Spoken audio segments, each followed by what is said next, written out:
ఎందుకు అక్రమంగా జర్నలిస్ట్‌తో ఎక్కడైతే అక్కడ ఉన్న మీడియా మిత్రులతోని వాళ్ళకి వాయిస్ ఇచ్చే టైంలో ఎందుకు అక్రమంగా అరెస్ట్ చేయాల్సి వస్తుంది ప్రభుత్వం అంటే ఏం చెప్తారు?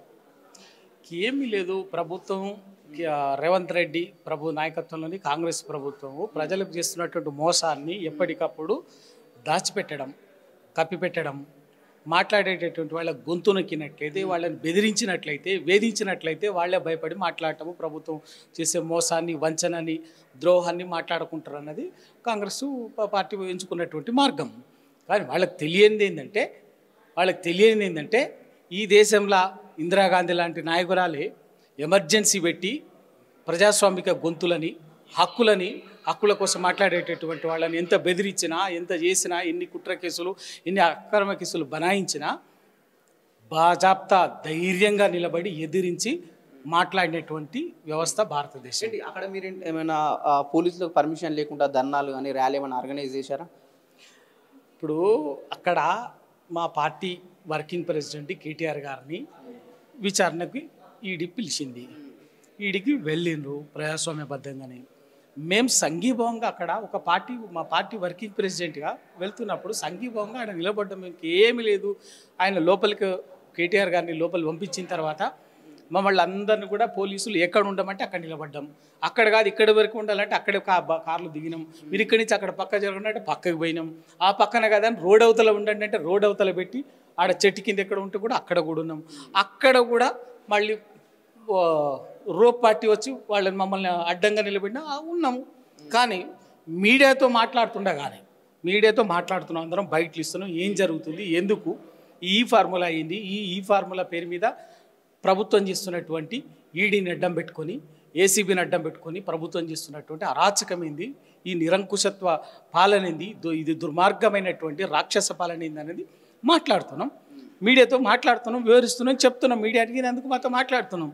దాన్ని మీడియాతో మాట్లాడటం వల్ల ప్రజలకు పోతుంది కాబట్టి అది పోకుండా గొంతు నొక్కడం కోసం, తప్పేయడం కోసం మాట్లాడేటటువంటి వాళ్ళందరినీ కూడా దౌర్జన్యంగా అప్పటికప్పుడు ఏం లేదు, నిరసన లేదు, ధర్నా లేదు, మేము రివోల్ట్ అయ్యింది లేదు, ఏమీ లేదు. ప్రశాంతంగా మీడియాతో ఇట్లా ఇప్పుడు మీతో మాట్లాడుతున్నట్టుగానే అందరం అభిప్రాయాలు మాట్లాడుతున్నాం. అడిగిన ప్రశ్నలకు సమాధానంగా మా అభిప్రాయాల్ని మా సమాజాన్ని పంపిస్తున్నాం. అంతే. రావటం దౌర్జన్యం కార్లకి పోలీస్ వెహికల్స్ వచ్చి అరెస్ట్ చేయడం, తీసుకుపోవడం. ఏం జరిగిందో చెప్పండి. వాళ్ళు ప్రభుత్వం ఆంక్షలు విధిస్తున్నారు. దాని అర్థం అంతే కదా. ఎందుకు అంటే వీళ్ళు మాట్లాడటం వల్ల వాళ్ళ మోసం బయటపడుతుంది. ఆ మోసాన్ని ఎండగడుతున్నటువంటి వాళ్ళని గొంతు నొక్కుతున్నారన్న విషయాన్ని మేము చెప్తున్నాం కాబట్టి దాచిపెట్టడం కోసమే కేవలం ఏం చేసినా కూడా నడుస్తుందని ఒక ఎమర్జెన్సీ చీకటి రోజులు తీసుకొచ్చే ప్రయత్నం చేస్తున్నారు. దానికేం మాకేం కొత్తనా? తెలంగాణ ఉద్యమంలో ఇంతకంటే ఎక్కువ నిర్బంధాన్ని, ఇంతకంటే ఎక్కువ అణచివేతను చూసినటువంటి వాళ్ళం. వాటన్నిటిని ఎదిరించి, ధిక్కరించి, తిరగబడే తెలంగాణ సాధించుకున్నటువంటి వాళ్ళం. ఊరికేం రాలేదు తెలంగాణ. అటువంటిది ఈ కేసులకి భయపడతామా? భయపడేది ఏం లేదు. బరాబర్ ఇంకా రెట్టింపు ఉత్సాహంతో కొట్లాడతాం. కాంగ్రెస్ ప్రజలకు ఇచ్చినటువంటి ప్రతి మోసాన్ని, ప్రజలకు ఇచ్చినటువంటి ప్రతి హామీని విడమర్చి చెప్తాం. ఆ మోసాన్ని ప్రజల ముందు చెప్పి ఎండగట్టి రాజకీయంగా ఆ పార్టీ భూస్థాపితం చేసేంతవరకు, అధికారాన్ని భూస్థాపితం చేసేంతవరకు వదిలిపెట్టేది ఏం లేదు. రైట్. ప్రస్తుతం మనతోని మాజీ టీఎస్పీఎస్సీ కమిషన్ మెంబర్ ఉన్నారు సుమిత్ర ఆనంద్ గారు. మాట్లాడే ప్రయత్నం చేద్దాం.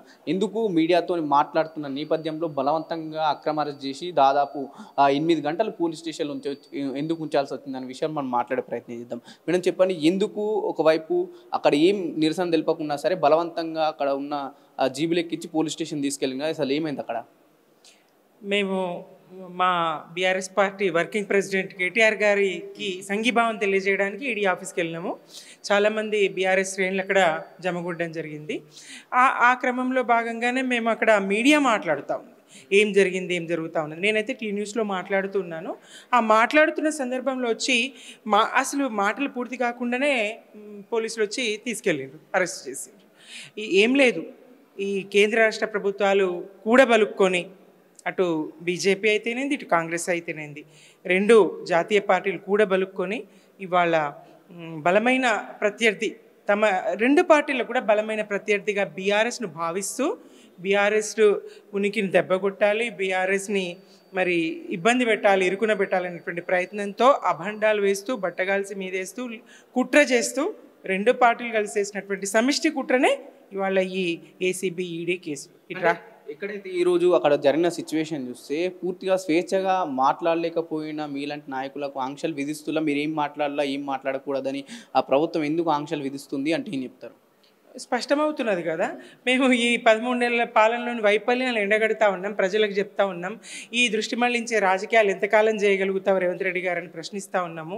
అటు కేంద్ర ప్రభుత్వాన్ని కానీ ఇటు రాష్ట్ర ప్రభుత్వాన్ని కానీ నిలదీస్తూ ఉన్నాము.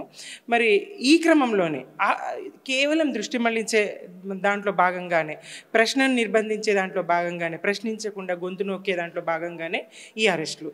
ఎవరైనా గొంతెత్తితే, ప్రభుత్వాలను ప్రశ్నిస్తే, నిలదీస్తే ఇదిగో ఇట్లా అరెస్టులు ఉంటాయని చెప్పడానికి ఇట్లాంటి అరెస్టులు తప్ప వేరే ఏం కాదు.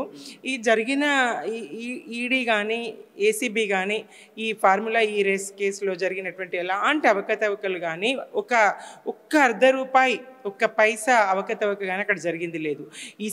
ఏసీబీకి కానీ ఈడీకి కానీ.